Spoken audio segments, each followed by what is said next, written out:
Hi, this is Kerby Anderson. You know, each day we take on the tough issues and provide a biblical perspective to them. The topics we cover are wide-ranging: apologetics, theology, prophecy, creation and evolution, intelligent design, marriage, family, child-rearing, the millennial generation, trends in society, politics, economics, business, religious liberty, the Constitution, public policy, foreign policy, military policy, tensions in the Middle East, abortion, homosexuality, pornography, sexual ethics, media, technology, history, and America's godly heritage. We talk about anything that affects your faith, your family, or your freedom. So don't go anywhere, because Point of View starts right now.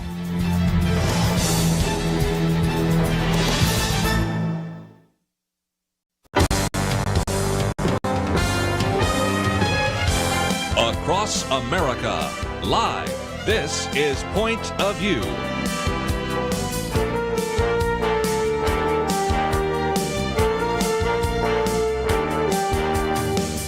And now, Kerby Anderson. Thank you for joining me. It is the Thursday edition of Point of View, and we're grateful for you joining us here today.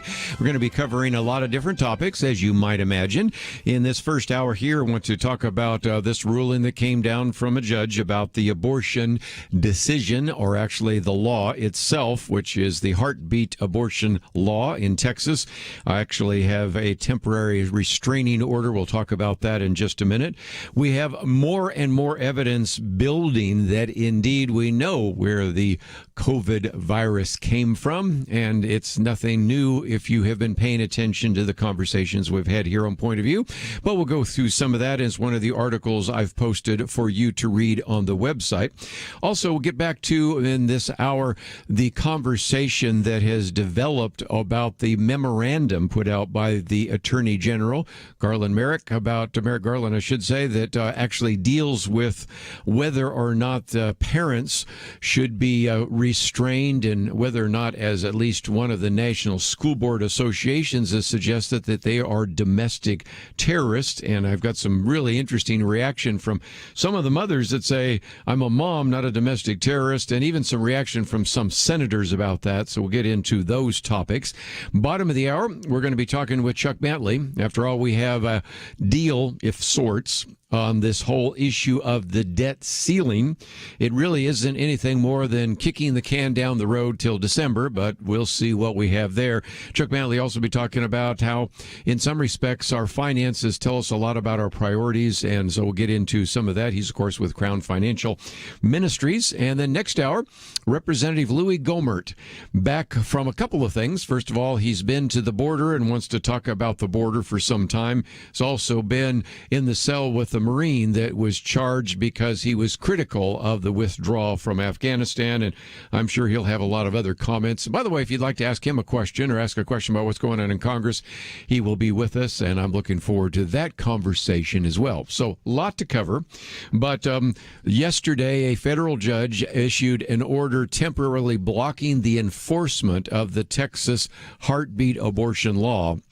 In some respects, you have to say, how can you prevent it? Because what you would want to be doing is preventing the opportunity for someone to bring a lawsuit, because that's really what it is. You can't prevent the state of Texas from doing anything, because the state of Texas doesn't actually have any authority in the law.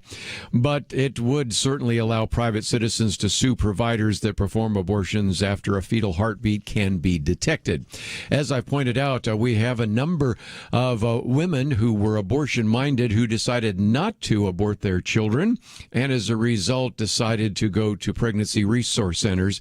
But I think for just a minute it's worth focusing on the tenor of this particular ruling by Judge Robert Pittman. Judge Pittman, by the way, if you're not familiar, was put into the court by Barack Obama. He's in the Austin area, and I'll just give you a feel for some of the things that were in his 113-page ruling. This court cannot sanction one more day of this offensive deprivation of such an important right.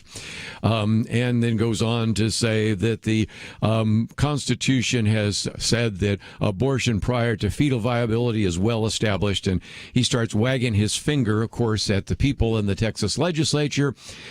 He also wags his finger at the United States Supreme Court. And I think it just illustrates a point that we've made on this program before.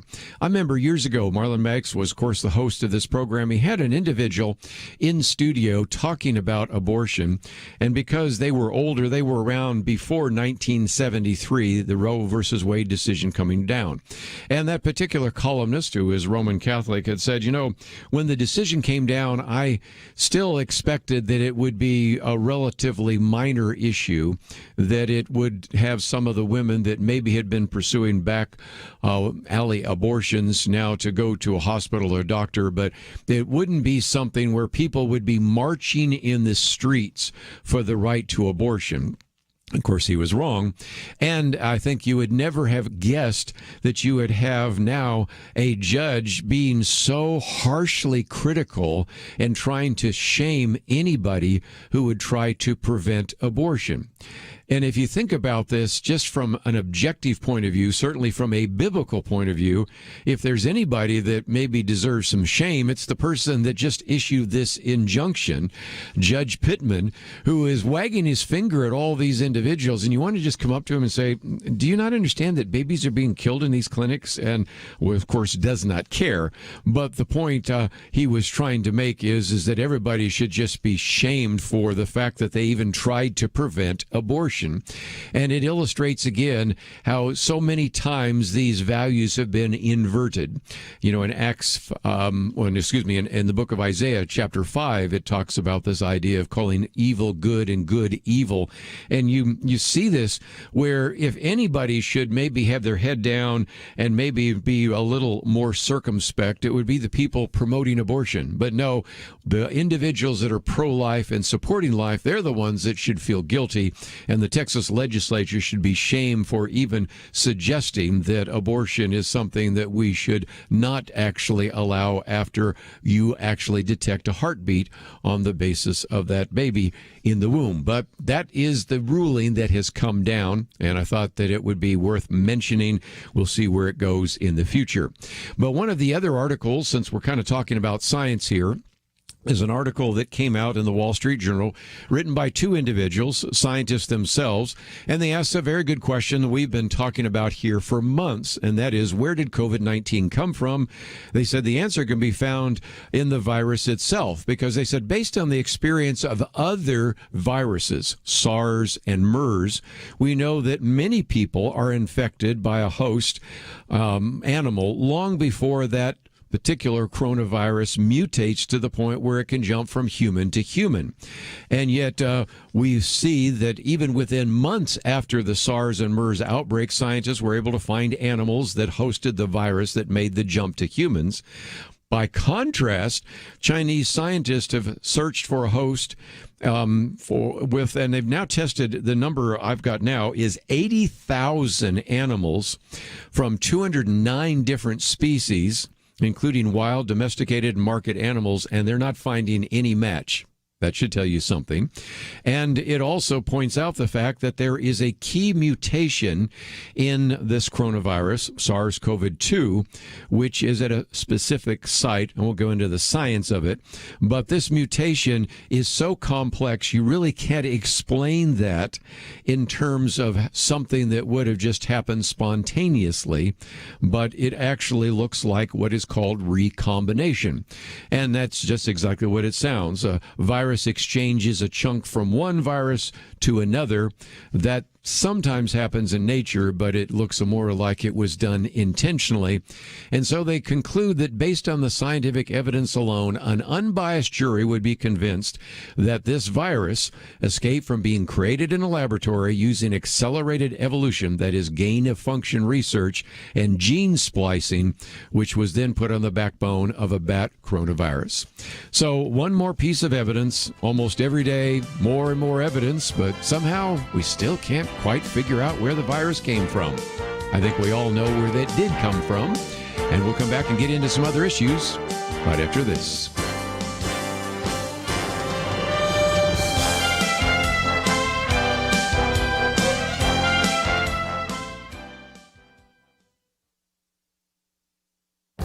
This is Viewpoints with Kerby Anderson. The Environmental Protection Agency recently unveiled an online tool that is supposed to help local officials see the dangers of climate change in their community. The Climate Change Adaptation Research Center provides a map that warns of the danger of climate change to each of the 8 regions of the United States. Now, these dire warnings were too much for Dr. William M. Briggs, who has been questioning many of the claims of climate change activists.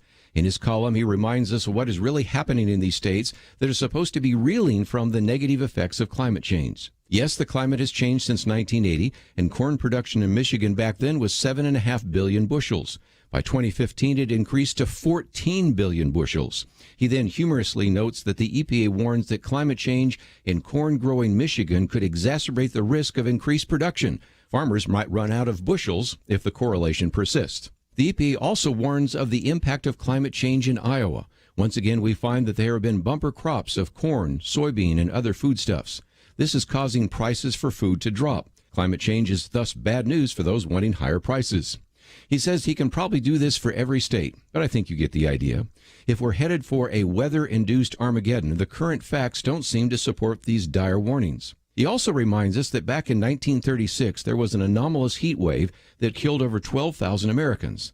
But that was when there was a lot less carbon dioxide than we have right now. Or how about 1886, when the United States was hit by more hurricanes than any other year following it? Again, there was a lot less carbon dioxide back then. You know, the EPA is warning us of potential disasters in the future, but a look at current history and past history suggests that perhaps their predictions are too extreme. I'm Kerby Anderson, and that's my point of view. For a free copy of Kerby's booklet, A Biblical View on Critical Race Theory, go to viewpoints.info/CRT.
You're listening to Point of View, your listener-supported source for truth. Back once again, let me, for just a few more minutes before we get to our conversation at the bottom of the hour with Chuck Bentley, talk about the reaction that is coming to that statement and memorandum that came from the Attorney General.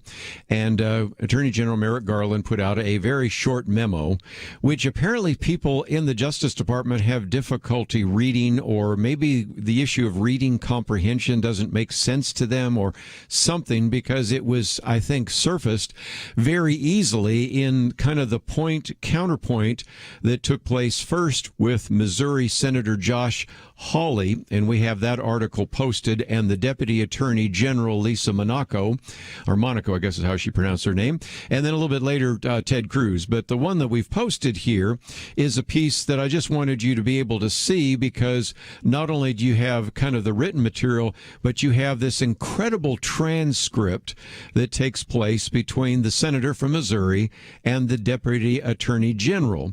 And again, to give some context, a couple of days ago, the president of the National School Boards Association sent a letter to the president and the Attorney General demanding that federal law enforcement be unleashed upon parents who protest at school board meetings, and even referred to them as possibly like a domestic terrorist. You then have the memo coming out from the Attorney General, which has resulted in a great amount of backlash. Understandably so. Let's first of all point out, and I always have to do this every day because I don't want someone to misinterpret what we're saying, but over the last few days, I've made it very clear that any kind of true intimidation or threats of violence are unacceptable and I believe do need to be investigated. And as I pointed out, one example that was even cited in the piece by David French was of a QAnon group saying, "We know where you live and we're coming to your house." Well, that's a threat, but it's pale in comparison to the ones that really show up to the houses. And I went through a fairly long list of individuals. They almost always seem to show up at the houses of conservative justices or Republican politicians or talk show hosts. But, of course, more recently, we've seen one with a Democratic senator from Arizona. So that is, of course, been the issue. But I wanted you to be able to read. Sometimes you don't have a chance, and I'm sure you have much better things to do than to watch some of the conversations that take place in Senate committee meetings to understand that. And I think Josh Hawley, to his credit, did a great job of starting off by talking about how unprecedented this memo is. Let me quote him. He said, "I want to come back to this extraordinary letter and memorandum that the Attorney General of the United States issued yesterday. Practically every day brings new reports about this administration weaponizing the federal bureaucracy to go after political opponents." I think that's a true statement. He says, "Frankly, I don't think we've ever seen anything like it in American history. I mean, for those of us who missed the McCarthy era," I was alive during the McCarthy era, but most of you were not. "I guess this president is intent on bringing it to us, but with new force and new power and new urgency, unlike anything we've ever seen." And so he starts getting into the memo. There's some back and forth with the assistant attorney general.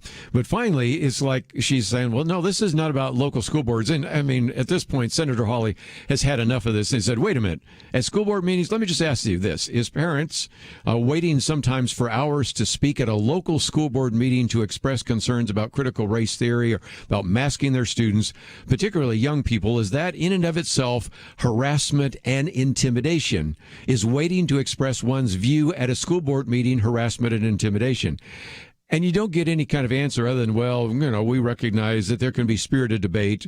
But the point is, and then this is, of course, where Senator Josh Hawley goes into it in more detail, which I mentioned just yesterday, this memo, and you can read it for yourself, does not define any of those terms. It does not define, of course, such issues as harassment and intimidation. It simply talks about violence. And he says, look, I think we can all agree that violence shouldn't be condoned or looked aside from in any way, swept under the rug. But harassment and intimidation, what do those terms mean in the context of a local school board? And if indeed the goal here is to chill speech, that's, of course, just what you're doing. Well, I won't read all of it because it is there for you to read, but it's an illustration of just the inability to acknowledge that maybe this went a little too far, or maybe this was a shot across the bow. We don't intend to do anything about that. As a matter of fact, I'm going to come to that point in just a minute. But one of the articles I didn't post, but I found later, is by Dylan Burrows. Now, Dylan Burrows, we've had on this program many times because he used to work with John Ankerberg, but this one is with a different venue. He still may be working with John Ankerberg, I suspect not, but I think he's doing reporting. And he was actually pointing out that one of these parents that has been speaking out about issues like critical race theory has also now been speaking out about this memorandum from the Attorney General Merrick Garland and the idea of the Justice Department and the FBI checking into threats of violence from parents. And so Asra Neomani was on Fox News, on Fox and Friends, and she's wearing a T-shirt. And if you haven't seen the T-shirt, it says, "I'm a mom, not a domestic terrorist." She went on to say, "It's outrageous that the federal government is doing this now because I'm one of the individuals with a group called Parents Defining Education." Don't know much about it, but maybe we'll find out more later. But she also went on to say, "We have parents right now waking up from sea to shining sea to bring their children to school, to urge them into the day. And what has happened now is the federal government and the National School Board Association has declared a war on parents." She seems to be not only critical of the memorandum from the Attorney General, but the actual letter, which, again, many people have seen from the National School Board Association. And so she's posted a number of things on Twitter, and I caught this one on Twitter just to mention that because Senator Rand Paul, he's a senator from Kentucky, I actually just had to have a little bit of comment on that as well, because Senator Rand Paul said this: The punk who assaulted the policeman defending my wife and me in D.C. went free, but the Biden administration labels concerned parents as domestic terrorists, ? And so he mentioned that along with this particular issue as well. And so a lot of that had to do with the memorandum that was posted by the Attorney General, which would have the FBI look into threats against school personnel. I'll say it again. You cannot and should not threaten school personnel. But if the word threat means your threat is, I'm going to run against you next time you're up for election, or I'm going to run somebody that we support against you, I don't call that so much a threat as a promise, if you will. It's part of the political process. But if it's a threat of violence, okay, you deserve punishment. But again, it is amazing to me that right now, when the FBI has seemingly turned such a blind eye, for example, to all of the assaults and the burning down of buildings last year in 2020, turning a blind eye to some of the individuals crossing our border that aren't necessarily here for the best of reasons, and certainly turning a blind eye to the increased crime rate in many of our inner cities, it is almost unconscionable that we're going to have FBI agents of any stripe actually go and do any of this investigation of school parents. And so we'll see where this takes us. But it also makes a point that I'm not going to spend a lot of time on this, because Joe Cunningham made a comment that I'm going to mention just before we take a break. And he says, could it just be that this is just a lot of bluster, but nothing's going to happen? Because he reminds us weeks ago, President Joe Biden announced that he would use the might of OSHA to actually force a vaccine mandate on private businesses. And he actually said that there would be a rule or a regulation that would come out. And so far, none of us have seen any language in that regard. So he makes the statement, but then he doesn't follow it up, at least so far, with any kind of bureaucratic regulation.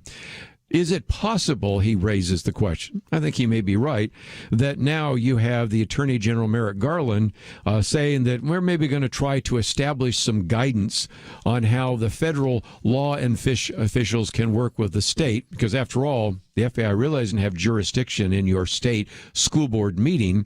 And he says, maybe like the OSHA announcement, this is, well, we're going to study it and come up with something later, but definitely something happening in progress could just be another distraction, he says, from the Biden administration. This is a way in which the Biden administration can maybe make at least some people happy. In the case of OSHA, maybe some people that feel that we need to have a mandatory vaccination policy. In this case, maybe make some of the groups like teachers unions feel happy that we're going to do something, but really all it is at best a shot across the bow. So it's a possibility. And he even raises the question, should even a lot of talk shows spend a lot of time talking about it? Well, until we have anything else to talk about, we've mentioned it, we've talked about the backlash, but we've got other things to talk about. And so that's what we're going to do after the break. We're going to get into, of course, some things that are going to affect you in a much more significant way, and that is, what kind of taxes would you pay? And what about this issue of the United States government maybe defaulting on its debt?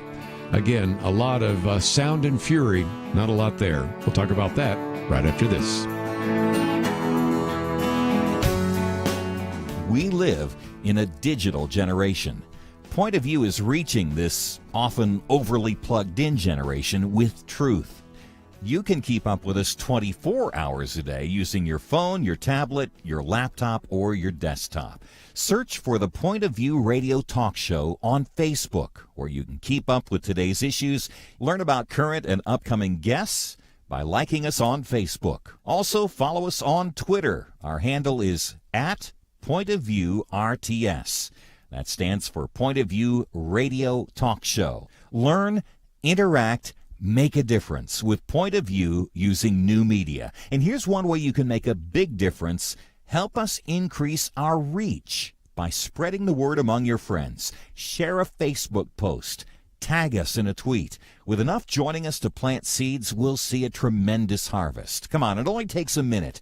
Search for Point of View Radio Talk Show on Facebook, @PointOfViewRTS on Twitter, and subscribe to the Point of View Radio Talk Show channel on YouTube. Learn, interact, share.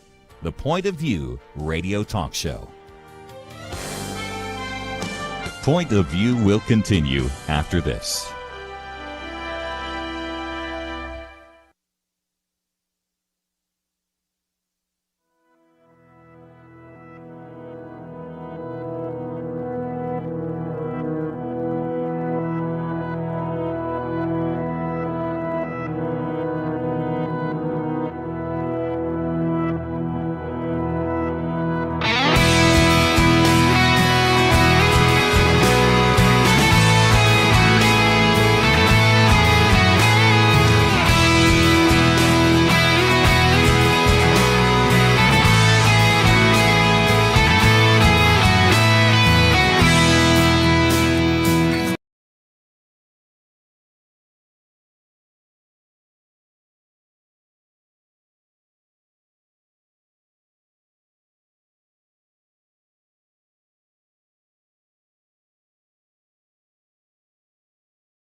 about attitude, and I posted this because, first of all, I believe that people should go to Crown and get as much education about their personal finances as possible. But first, certainly Larry Burkett, and now certainly, of course, you at crown.org have spent a fair amount of time reminding us that God owns everything and we are managers or stewards, and we need to take seriously the fact that how we manage our money maybe also as a reflection on other aspects of our Christian life, isn't it? Well, it really is. As Larry started teaching this, and I certainly tried to continue that the way that we spend money is an outward reflection of what's an inward attitude of the heart. Larry used to say, if you show me your checkbook, I can write an autobiography of your life with it. I can determine your priorities. Some people don't remember what those checkbooks are, but essentially our spending ledgers will reveal what we valued in life. And I think there's a lot of truth to that. We can certainly tell whether one valued giving if we look at our ledgers and how we disperse funds. We can certainly tell if we invested more in others or if we were wise and were able to save money. We can tell if we were living beyond our means. So the way that we manage money does reveal what we believe about money and the motives of our heart. That's for sure, Kerby.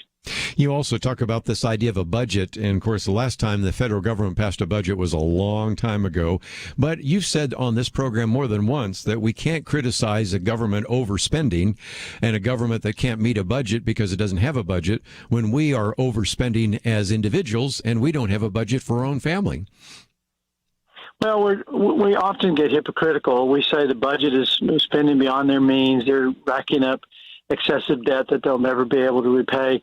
And that's true. But many times we're pulled right along into that same type of behavior. And what I'm trying to convince people to do is to go contrary to the flow.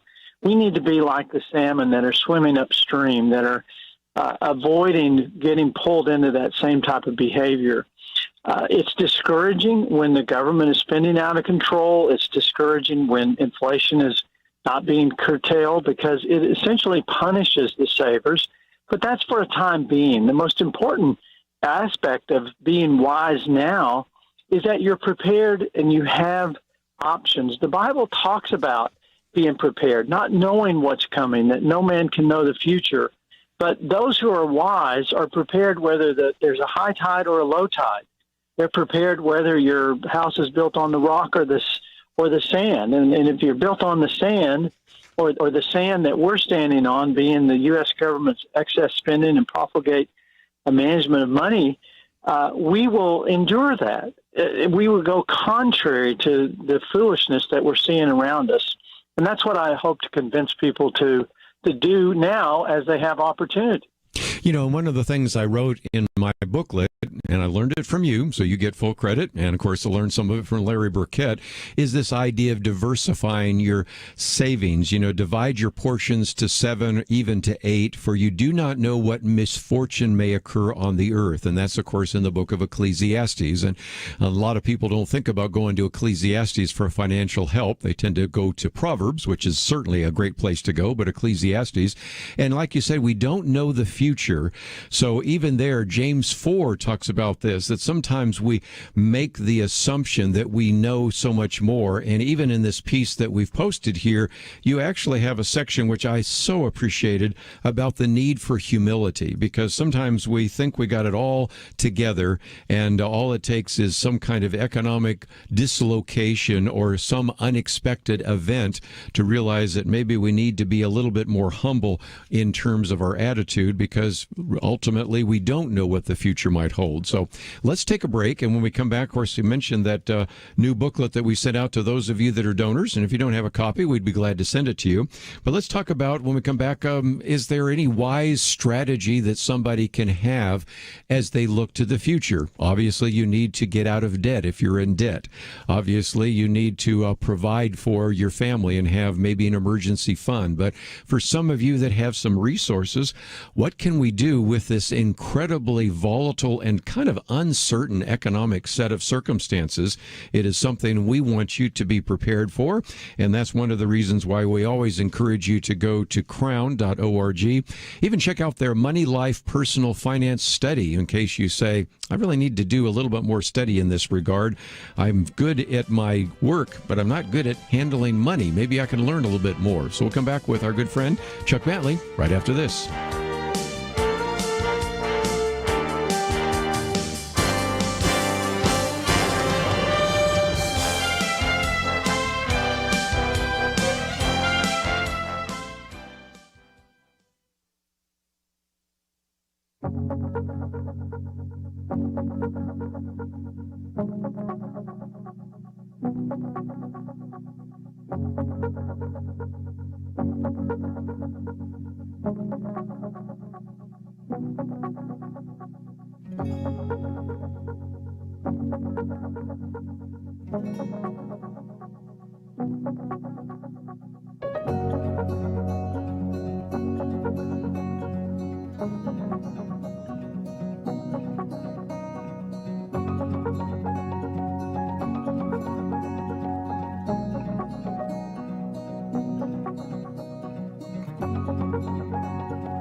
Now, back to Point of View, your listener-supported source for truth. Chuck Bentley, again, CEO of Crown Financial Ministries and, of course, the host of My Money Life. And let's, if I can, give you, obviously, a disclaimer, and that is we're not giving you specific investment advice or anything of that sort. A 20-something that's just graduated from college with student debt but has 40 years before he or she retires is in a very different situation than a 60-something person that's about ready to retire.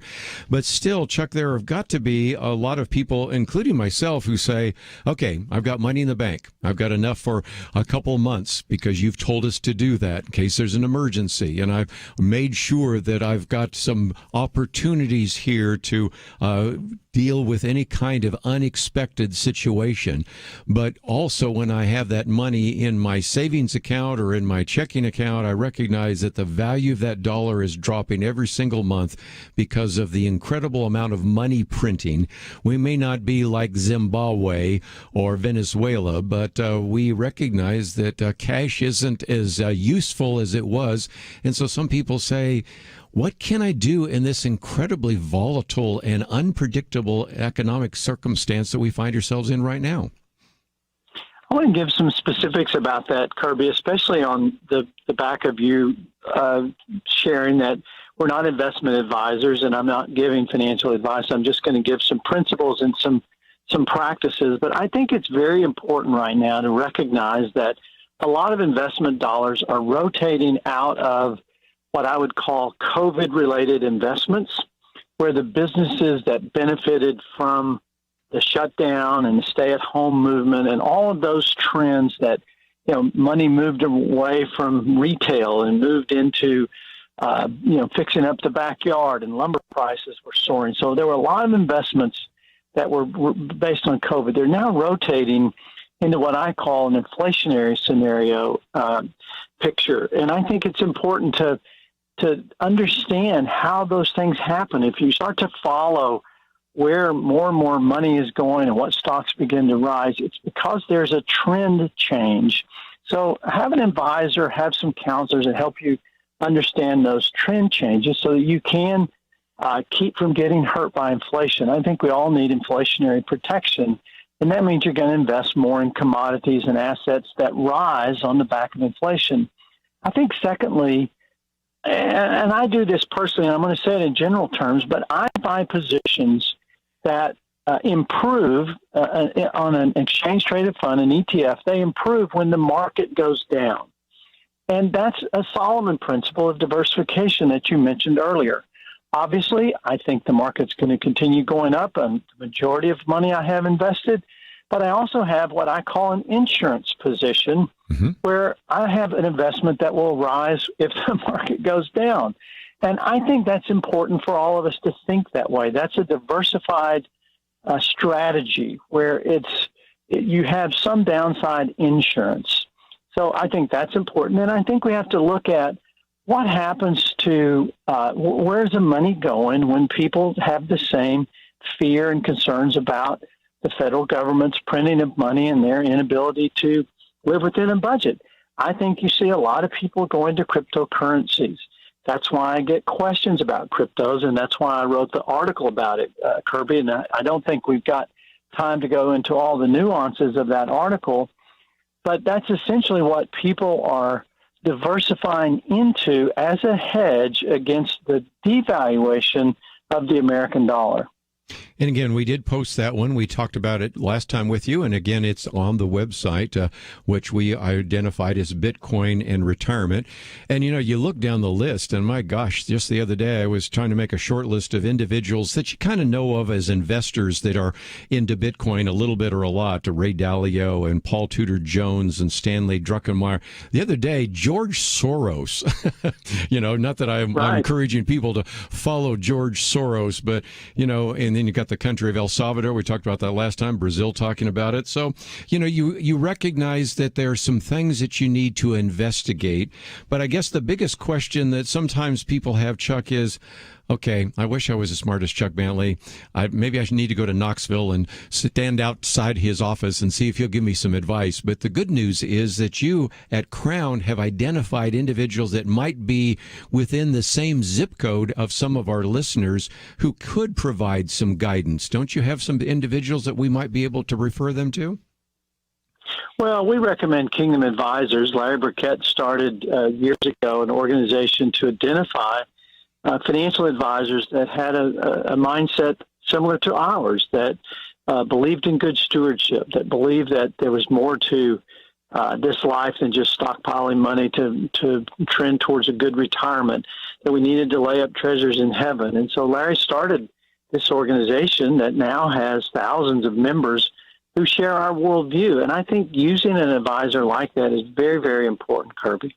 One of the other things that you have on your website, I encourage people right now to go to crown.org. You have, of course, renewed hope for your finances, but you also have a free virtual event that is taking place later this month. And so we are giving people lots of advance opportunity to select an opportunity if they would like to be with you and to learn a little bit more. So talk about that, because I want people to take advantage of some of these virtual events.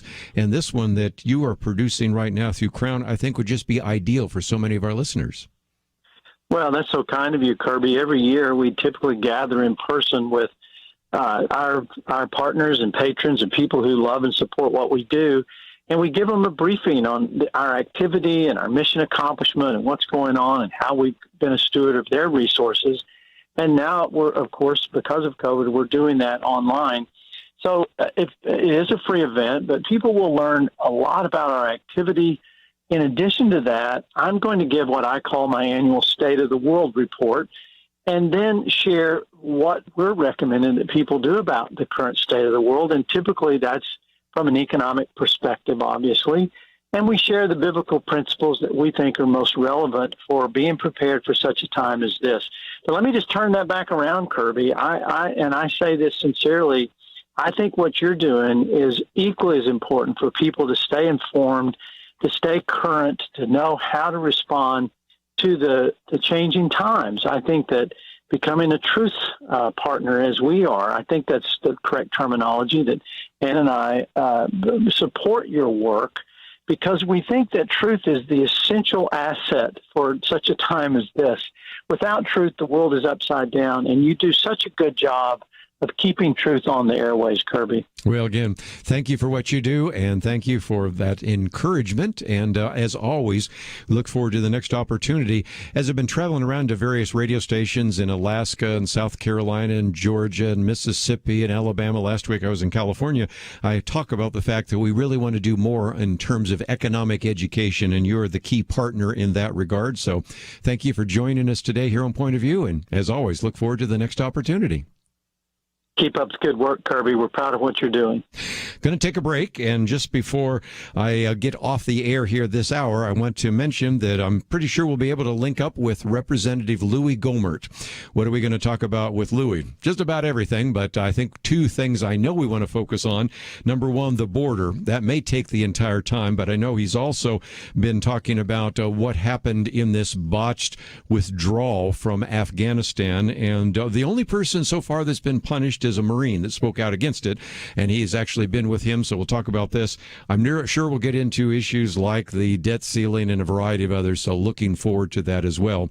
Again, if you don't have a copy of my latest Biblical View on Money, we send that out to donors, but you could get a free copy. We'd be glad to send it to you. And, of course, you can call us on our pledge line number, 800-347-5151, to request that. And if nothing else, I hope we can be an encouragement to you. These are volatile times. These are uncertain times. We believe that God is sovereign, but we need to be good stewards of the resources He has placed in our hands. Let's take a break. We have a lot more to cover with Louie Gohmert right after this.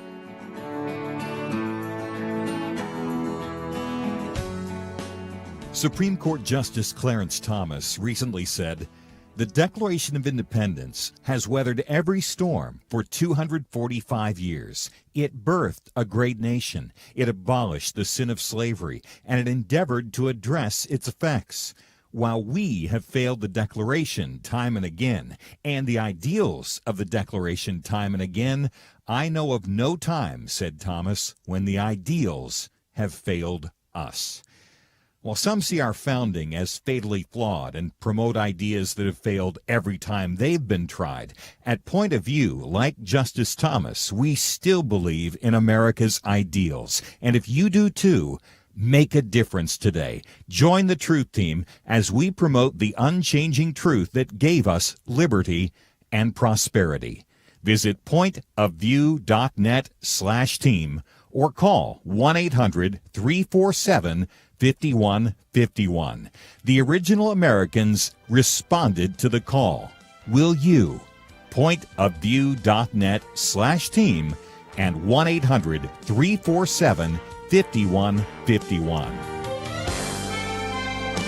Point of View will continue after this.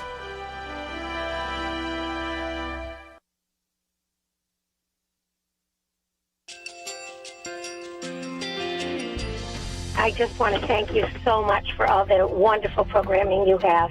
You're just absolutely fantastic. I recently started listening to Point of View, and I really found it interesting because of the different subjects you cover. Thank you for that. I really appreciate everything that you do in keeping us informed. Thank you, Kerby, for everything that you have been doing I appreciate all the work that you're doing, advocating for the Word of God. Thank you so much. Point of view, I think, is absolutely necessary because it's a Christian perspective, a biblical worldview perspective, and receive very current, up-to-date information about what is really going on, week to week in our culture, which is changing so rapidly, and yet it's morally sliding backwards. Yeah, I'm just, first of all, I thank you guys. Y'all's program is wonderful, and enjoy it every day. I learn so much every time I listen to it. Point of View Radio Talk Show.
Hi, this is Kerby Anderson. You know, each day we take on the tough issues and provide a biblical perspective to them. The topics we cover are wide-ranging. Apologetics, theology, prophecy, creation and evolution, intelligent design, marriage, family, child-rearing, the millennial generation, trends in society, politics, economics, business, religious liberty, the Constitution, public policy, foreign policy, military policy, tensions in the Middle East, abortion, homosexuality, pornography, sexual ethics, media, technology, history, and America's godly heritage. We talk about anything that affects your faith, your family, or your freedom. So don't go anywhere, because Point of View continues right now.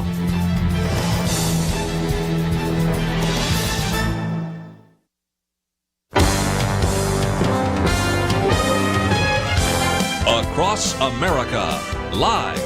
This is Point of View.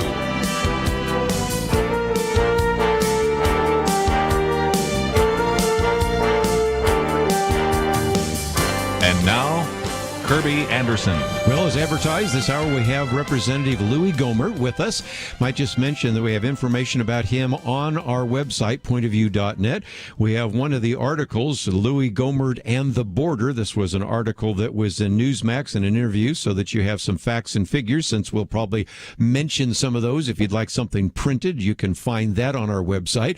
And again, if you've been listening to Point of View, you certainly know who he is. He's serving the 8th term in the House of Representatives, represents the 1st district of congressional district in the state of Texas. Also in the past served as a district judge and then later Chief Justice of the 12th Court of Appeals, and a graduate from Texas A&M and a graduate of Baylor School of Law. Representative Louie Gohmert, always great to have you on the program. Well, Kerby, you know I love talking to you, and I appreciate you so much. Well, I thought we'd start with the border, but before we're all through, we might talk with that Marine that you've had a chance to be with, who so far is the only person punished about the botched withdrawal from Afghanistan, and he had nothing to do with it. He just simply said what everybody was thinking. But let's look at the border. I've seen some articles where you are quoted as saying that going down to the border, it looked like a third world country. But you've been down there. What have you seen? What are you thinking? Well, it does look like a third world country. When you have even thousands of people under a bridge, I mean, that's where homeless people often go. And yet we had thousands and thousands of people. But the Biden administration has understood, we haven't learned anything from bringing in, hundreds of thousands and millions of people, which, they're set to bring in 2 million people illegally. And I do mean bring them in. Their open door policy is what's led to this, and promises of benefits and whatnot. But these folks down there got the message. Look, Biden's president, Trump's not. This guy's going to let us stay.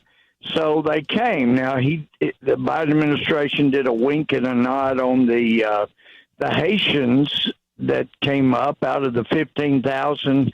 Understand they flew about 1,200 to Haiti, where most of them hadn't been in many, many years. But then the rest, they figured out, as long as we get them away from the border, ship them all over the country. And some of us believe they're shipping to, red states and red areas, trying to change elections. But if they get them away from the border quickly enough, then people don't see them out of sight, out of mind. This is the Biden thinking. Then we're all okay. It's okay to have the tens of thousands flooding across as long as people don't see them together. So that's what happened with the 15,000 or so Haitians down there. But Kerby, it is just incredible. This is not like you've ever seen our own country. It's just phenomenal that you could have a U.S. administration that cares so little about preserving the Union. What about this idea, too, of them being distributed? Because you've been in the state of Texas, of course, most of your life, and as a result, you know that we deal with issues as a, quote, border state. But now that they're spread out, virtually every state is a border state, isn't it? is exactly, Kirby. Every state has become a border state. They're shipping them all over the country. And in fact, Border Patrol told me previously that the drug cartels, and make no mistake, no one comes across our southern border without the drug cartel's permission. If they do, the drug cartels will search them out and harm them, if not kill them. So you've got to pay them off. And the Border Patrol say the drug cartels refer to the U.S. government as their logistics. And I said, like the commercial? And he said, exactly. The drug cartel get them across the border, and then the U.S. government is the logistics to ship the drug cartel's future workers to whatever city the drug cartels want them to be working in. So, and I've been there all hours of the day and night. I've watched as Border Patrolmen start at the other end of the line, working their way down. And they've got these little pieces of paper that tell them the address they're supposed to give to the Border Patrol about where they have relatives or where they've got friends. Well, they're issued by the Border Patrol. And they would swap out, here, you take this. And I've seen them do the same thing with kids, little children. Here, you be the parent on this one, you be the parent. They switch them around, they switch the addresses around, but the U.S. government is paying to ship them all over the country. So just as you say, every state has become a border state because of what the Biden administration has been doing in the last 9 months. Again, I might just mention that you, of course, are a member of the House Judiciary Committee, but also vice chairman of the Judiciary Subcommittee on Crime, Terrorism, and Homeland Security. But just the other day at the House Homeland Security Committee meeting, you had the Secretary of Department of Homeland Security, Alejandro Mejoras, who assured us, Louie Gohmert, that the border is secure. What about that? Yeah, and I felt like he deserved an Oscar, an Emmy, or something because he said it with a straight face, that the border's secure, our plan's working, border's closed. You go, this guy's incredible. To be able to sit there and lie like that. I mean, he's not quite in Peter Strzok's caliber a liar, but it's really amazing that he could say that with a straight face, knowing that we're on track to have 2 million people come across. That for months now, we've been setting records every month by the number of people that are coming in. So anybody that can lie that well, and especially they're under oath, he lies under oath with no consequences whatsoever. So I'm not sure what is the bigger threat to our country, the millions of people that are coming in, and we're told 15 to 25% of them coming in with COVID, this administration shipping people with COVID all over the country. Is all of that a bigger threat, or people that are at the top being so comfortable lying about under oath in testimony before various committees? Let's take a break, and when we come back, let me first of all open up the phones. I know that maybe sometimes you would like to talk to a member of Congress or ask a specific question, so we are certainly going to give you that opportunity. 1-800-351-1212 if you'd like to join us. But we also want to go through some of the numbers. Of course, that is in the article there, but when we talk about 200,000, sometimes we go, well, what's that like? And I've used some examples of, that's about the population of Birmingham, Alabama, where we actually broadcast, or it's a little bit more than Augusta, Georgia, where we broadcast, or it's a little bit less than Stockton, California, where I was last week. That gives you an idea that every month a new, if you will, city worth of people is coming in, and we're going to look at some of those numbers, and these are just the encounters. So Louie Gohmert's got a lot more to say about the border, but we'll take a break. We'll also take your phone calls, 1-800-351-1212. We'll be right back.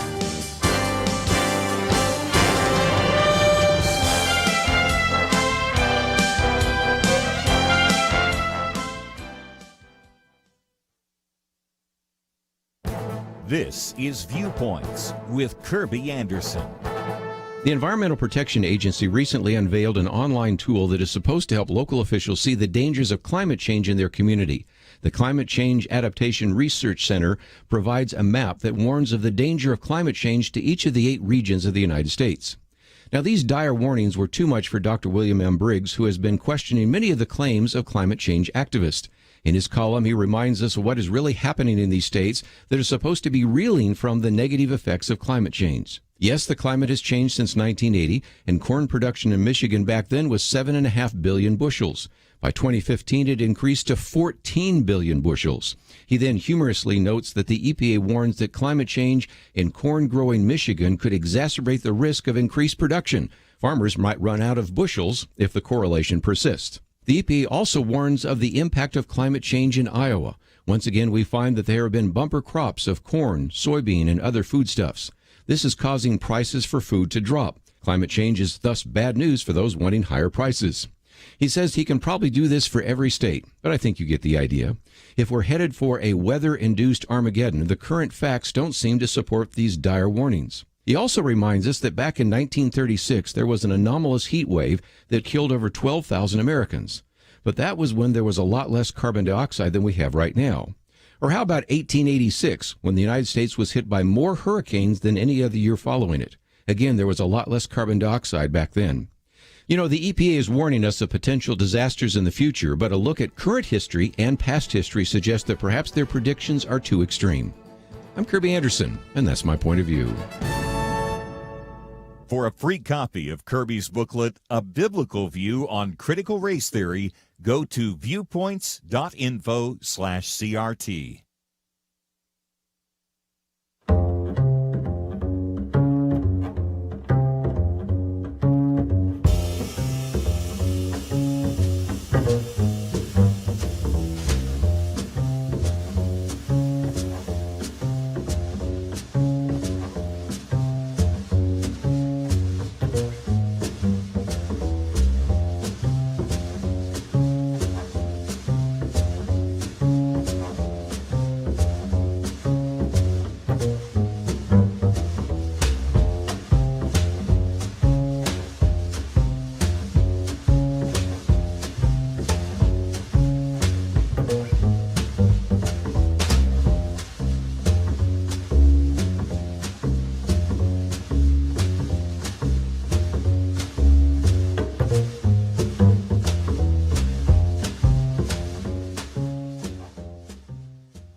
You're listening to Point of View, your listener-supported source for truth. Representative Louie Gohmert with us today, and we're taking your phone calls, 1-800-351-1212. And we'll get to one of those calls in just a minute. But since I mentioned that before the break, one of the things in the article that we've posted, Representative Gohmert, is simply the idea that in, for example, July, 213,000 encounters, August 208,000 encounters, so that's 200,000 a month, but those are just the encounters. It could be that many more are even coming across the border than just those individuals that the people in Customs and Border Protection are running into. That's exactly, and the Border Patrol tell you that. And I've been down there, and I've seen for myself, going down dirt roads that run right along the Rio Grande. Other areas, it's the border, but without a river in other states. But and I have seen that where they'll have a group come flooding across, anywhere from 20 to 50, and they come up the bank. And immediately, in fact, I'd not seen this before earlier this year. I think it was back in March. I saw for the first time they've installed a big red button, and in different languages. Well, I think it was 3 languages: one English, one Spanish, another language, Kerby, I didn't even recognize. But you can push the button. And it's like the Uber button. You push that button, and immediately the Border Patrol comes out and picks your group up. Isn't that nice? Isn't that convenient? But anyway, these crazy groups like that, it's crazy. But they've come up, and they'll hit the road, and you have Border Patrol paroling. And if I'm down there, I'll call them and say, you've got a group at this point or this point. And they'll send people down to pick them up, and they bring them to an area there near the border. Well, they'll go through and process them. They've got a list of questions they go through.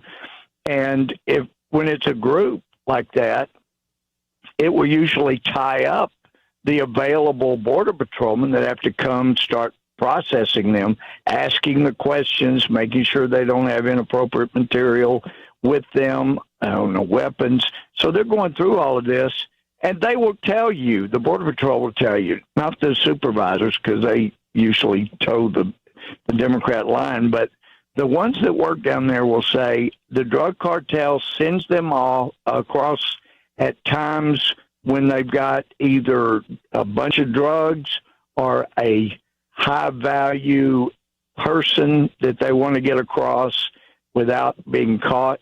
So the Border Patrol controls all that. And just like you were pointing out, Kirby, they send groups across with the coyotes that get them across, and then that ties up the Border Patrol. That allows people to come. Now, one night I was driving on the border with my windows open, but I got to a tank battery that's there near the river, and these guys were coming out from the Border Patrol were coming out from behind the tanks, and they said, "Did you hear that?" And I said, "No, what was it?" They said it was somebody firing 50 caliber rounds our direction. Wow! They were hitting the bank, but our cars won't stop a 50 caliber round, so we got back here behind the couple of tanks to make it tougher. But they said, but they weren't shooting at us. They knew that we would have to take cover, but we know good and well they had a really high-valued load of drugs, or they had a high-value person that they didn't want to be caught that's coming near here, because they knew with a 50 caliber rounds coming into our bank, we would not be down there to see who was coming. We don't have anything to stop a 50 caliber but our own body. That's incredible. Well, we've got lots of phone calls. So, again, a great opportunity to talk to a member of Congress. So we'll go up to Illinois first. Michelle, thank you for joining us today. You're on with Representative Louie Gohmert.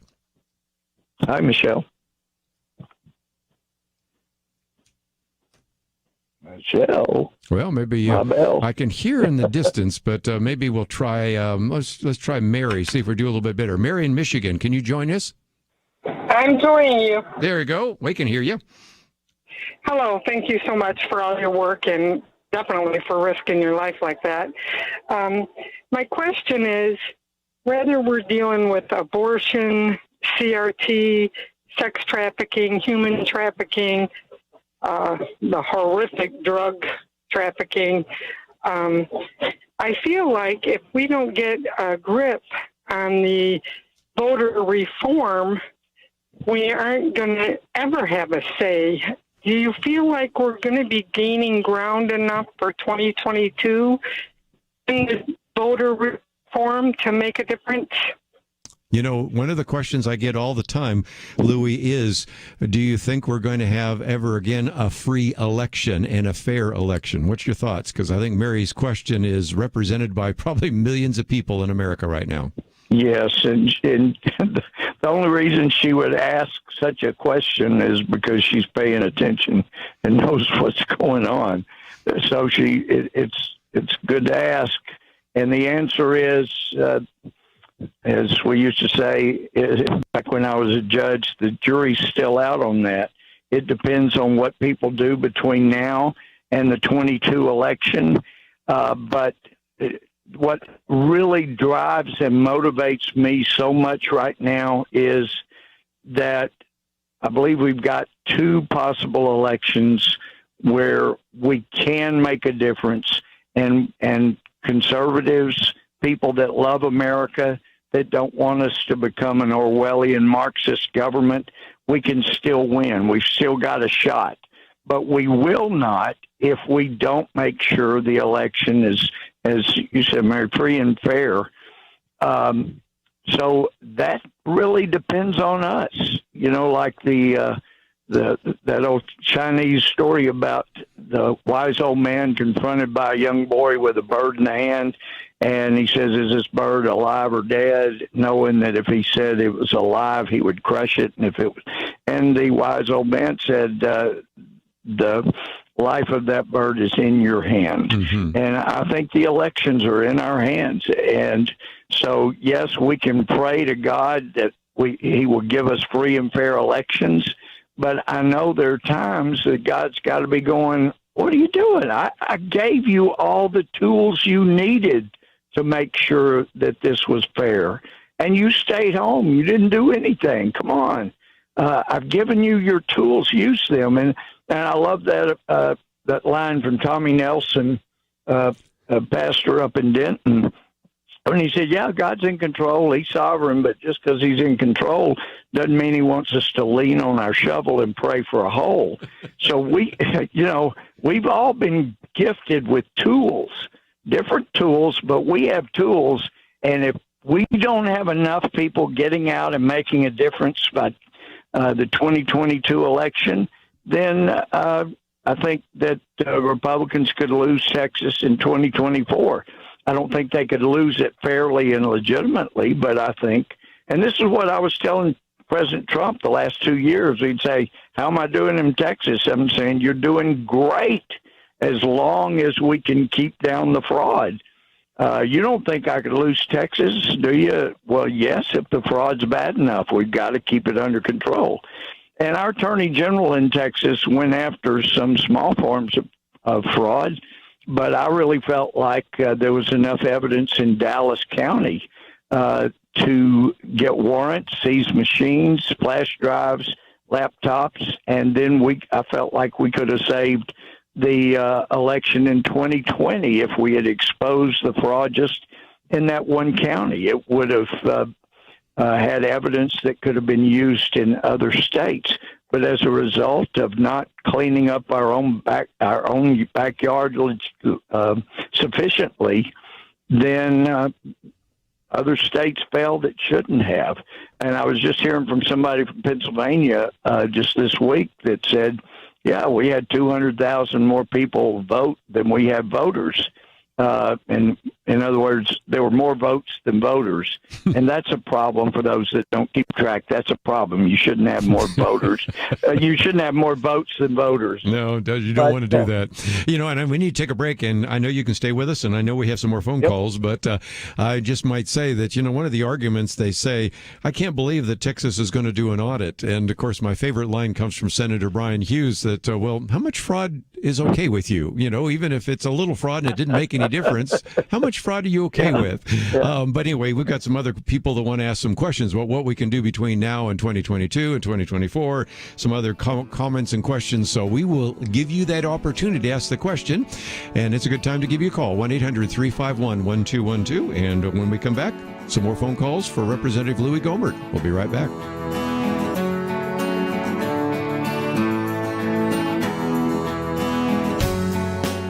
We live in a digital generation. Point of View is reaching this often overly plugged-in generation with truth. You can keep up with us 24 hours a day using your phone, your tablet, your laptop, or your desktop. Search for the Point of View radio talk show on Facebook, where you can keep up with today's issues, learn about current and upcoming guests by liking us on Facebook. Also, follow us on Twitter. Our handle is @PointOfViewRTS. That stands for Point of View Radio Talk Show. Learn, interact, make a difference with Point of View using new media. And here's one way you can make a big difference. Help us increase our reach by spreading the word among your friends. Share a Facebook post. Tag us in a tweet. With enough joining us to plant seeds, we'll see a tremendous harvest. Come on, it only takes a minute. Search for Point of View Radio Talk Show on Facebook, @PointOfViewRTS on Twitter, and subscribe to the Point of View Radio Talk Show channel on YouTube. Learn, interact, share. The Point of View Radio Talk Show. Point of View will continue after this.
listening to Point of View.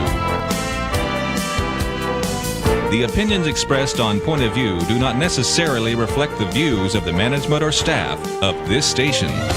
And now, here again is Kerby Anderson. Continue our conversation today with Representative Louie Gohmert, representing the 1st Congressional District in the state of Texas, and been willing to take some phone calls, and that's what we are going to do to give you a chance to join the conversation.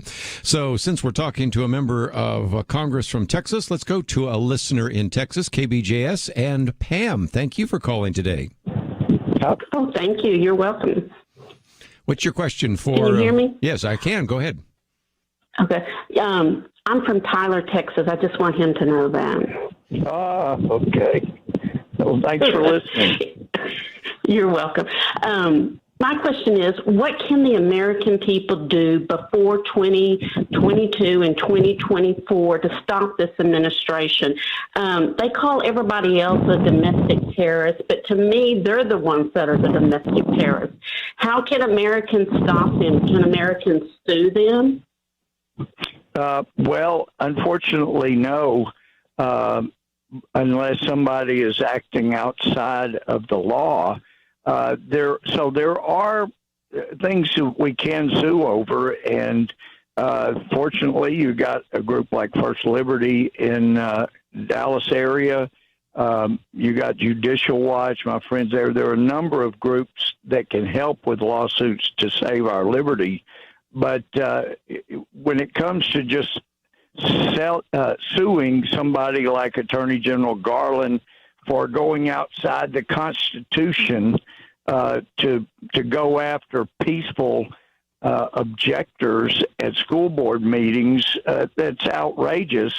But it has to be reflected in people's responses, their letters to the editor, to gathering peaceful protests, but that's something that the Democrats have done amazingly well, making it appear that there are so many more people that have the leftist, socialist positions than actually do, and they've been able to move so much of America. We've seen it over the last 20 years especially. It's just phenomenal the way they have made people believe that a minority position really is a majority position. So things that can be done, people need to be involved in politics. I had friends I went to high school with that would say, well, Louie, I don't care what the government does as long as they stay out of my business.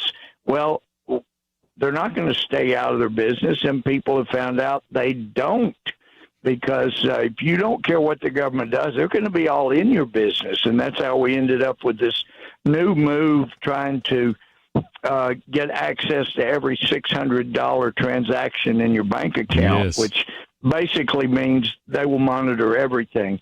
Because what we've seen with the ability to monitor $10,000 transactions, the Department of Justice and the IRS, they want to know, well, what about 4,000 and 3,000 transactions? Did he make 4 transactions at $3,000 rate to try to get by the $10,000 reporting?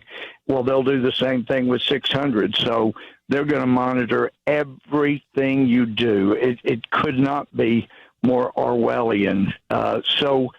This has got to be fought. You got to make your voice heard. Sometimes some states will have 1 or 2 senators that are Republicans, but maybe 1 or 2 are quite weak. Well, the way you strengthen a weak backbone in Congress or the Senate is to make sure you overwhelm them with calls and emails so they understand you're the backbone, and they either stand up for what you believe or they won't be there to stand up. They'll be back at their home. That's all important. But others, we will need poll watchers. We will need people that are precinct chairs and precinct judges. And there will need to be people that volunteer to be poll watchers in areas where they're in a minority. But this time we can't do like 2020. President Trump had said, look, there's 700 or 800 lawyers ready to go to protect against fraud. Well, that's what he was told. But there weren't. There may have been 5, and I was talking to them last November. They were trying to go around and shore up areas, but there wasn't anything like that. And people thought we were ready to stop fraud. But this time, we'll need to have poll watchers that are trained and have a number to call if things are not right. But they know if somebody says, okay, we've got a leak, and so everybody's leaving, y'all leave. And they will say, no, we're not leaving. We're staying here. So if you come back early, we're here. We're not leaving. But there were just so many things that were done in the last election that should have been prevented if we had had people properly trained there. There were people willing, but they need to know what they can do to prevent fraud in the election.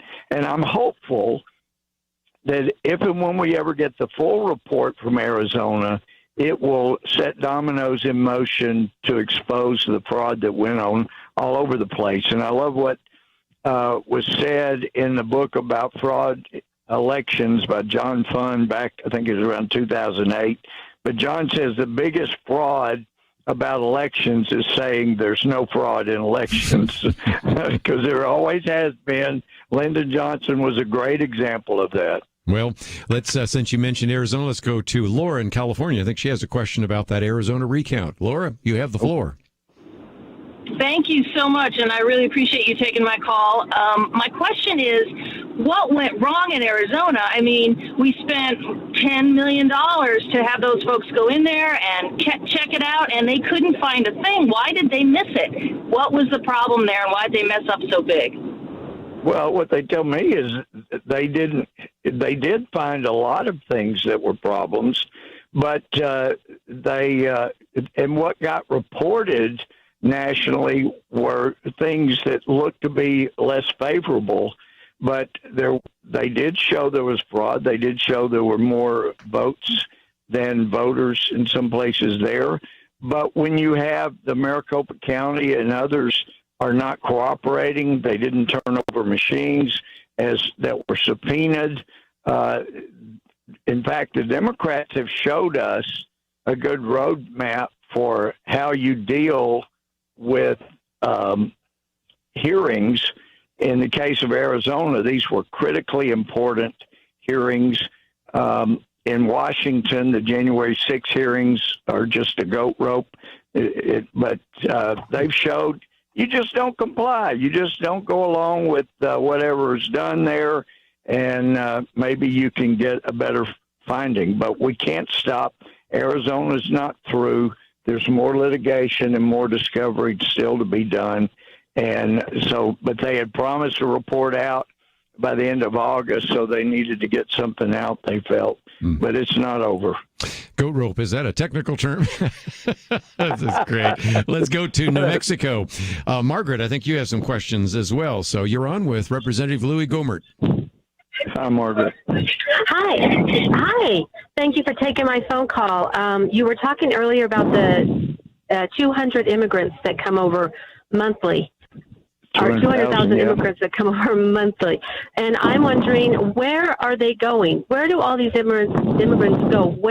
How financially are we taking care of that?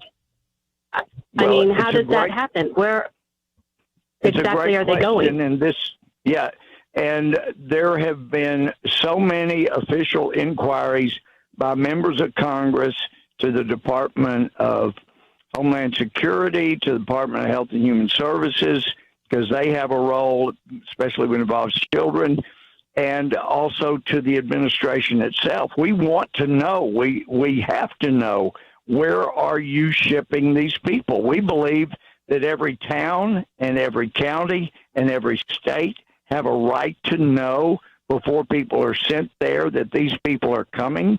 And especially, you would think, since they talk a big game about caring about COVID, that they would at least give a lookout. Here comes a bunch of people, and 25% of them have COVID. but they appear, if you just go by their actions, to be more concerned about spreading these people around than they are about stopping a COVID pandemic. But we keep demanding to know where they're going. And I mentioned being on the border earlier this year. So I'm down there, and they're bringing in empty bus after empty bus after empty bus down to the border. And then they're bringing out bus after bus after bus loaded with people headed out to where we don't know. But they have figured out they have got to get them away from the border, and we're not being able to find out where they're being sent. We'll take a break, and when we come back, talk about that Marine that criticized military leaders, what happened to him, and what's going to happen to him right after this.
Now, back to Point of View, your listener-supported source for truth. Representative Louie Gohmert with us for just a few more minutes.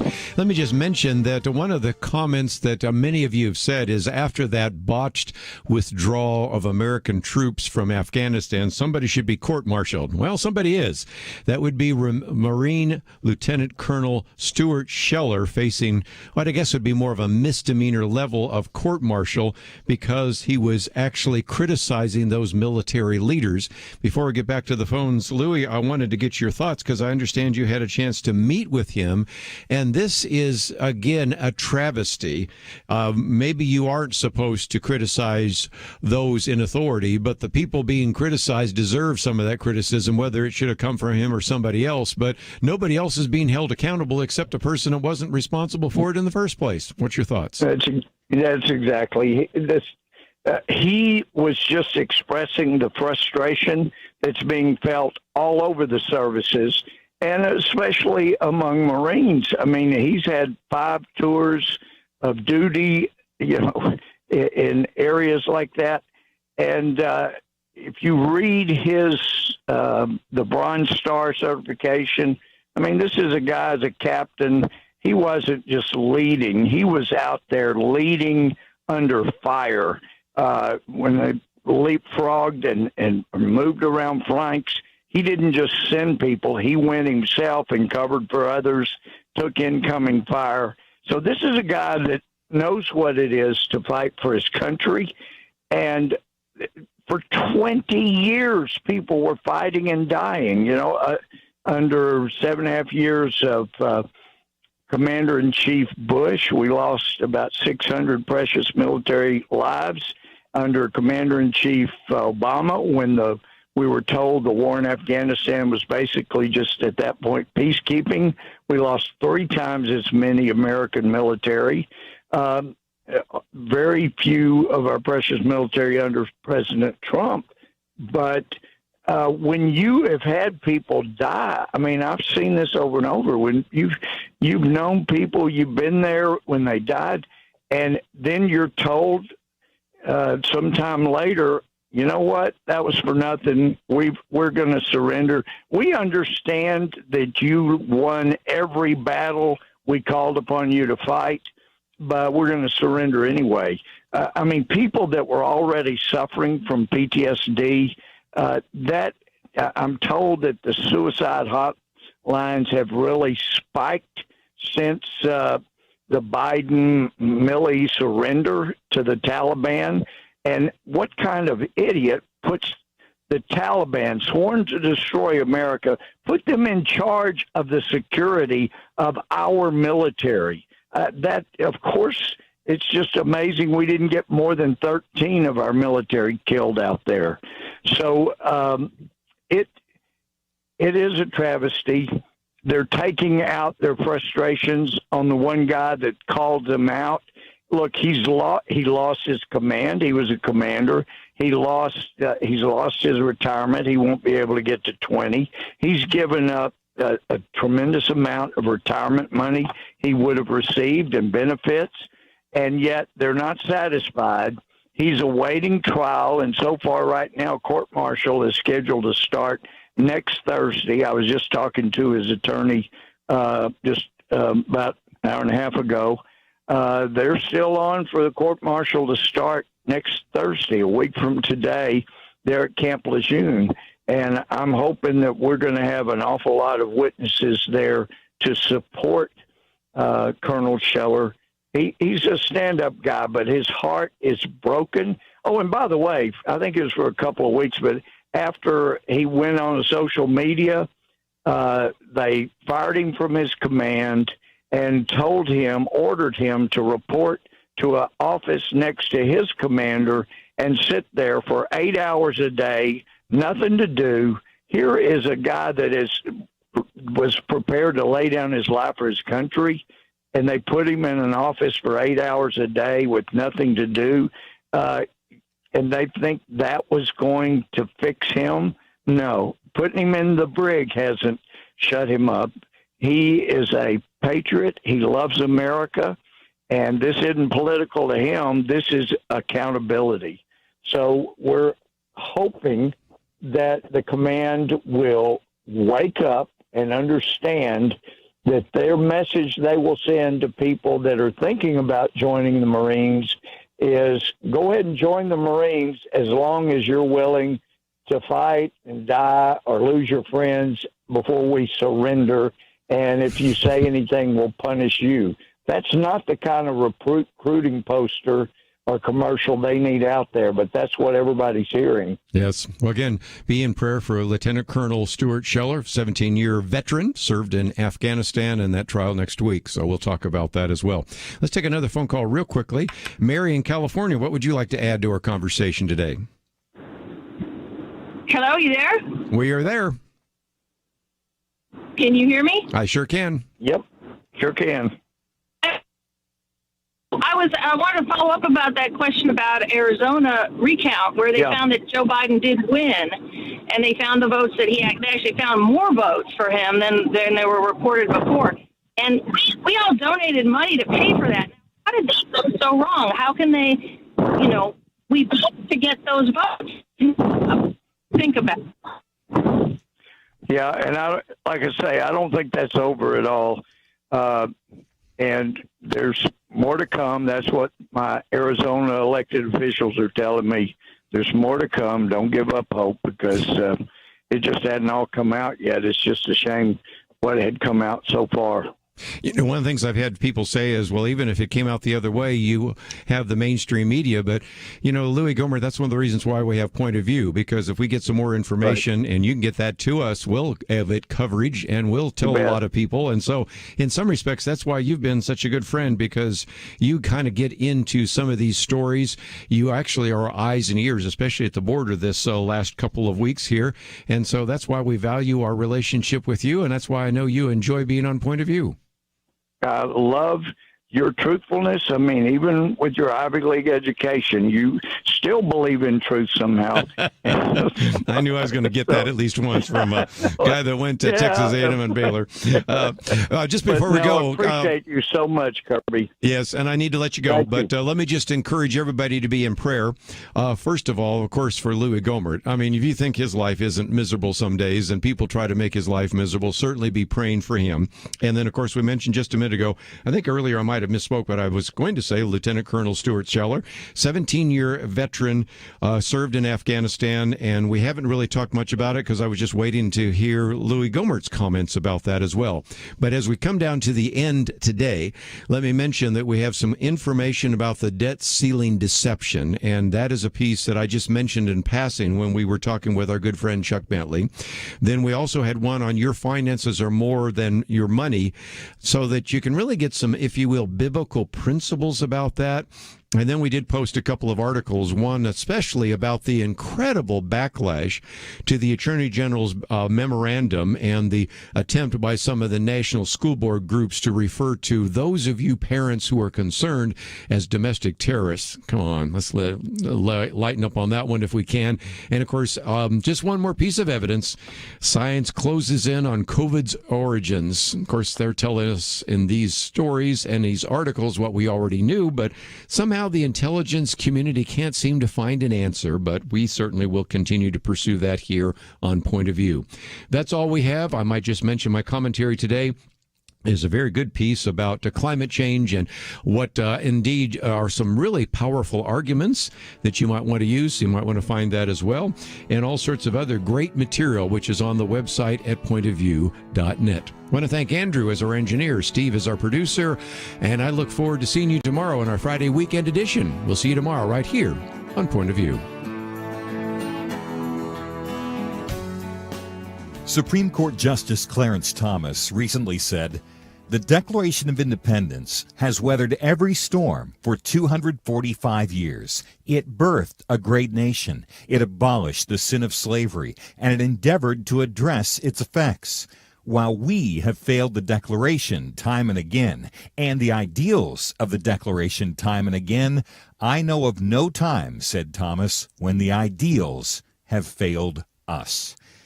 While some see our founding as fatally flawed and promote ideas that have failed every time they've been tried, at Point of View, like Justice Thomas, we still believe in America's ideals. And if you do too, make a difference today. Join the Truth Team as we promote the unchanging truth that gave us liberty and prosperity. Visit pointofview.net/team or call 1-800-347-5151. The original Americans responded to the call. Will you? pointofview.net/team and 1-800-347-5151. Point of View is produced by Point of View Ministries.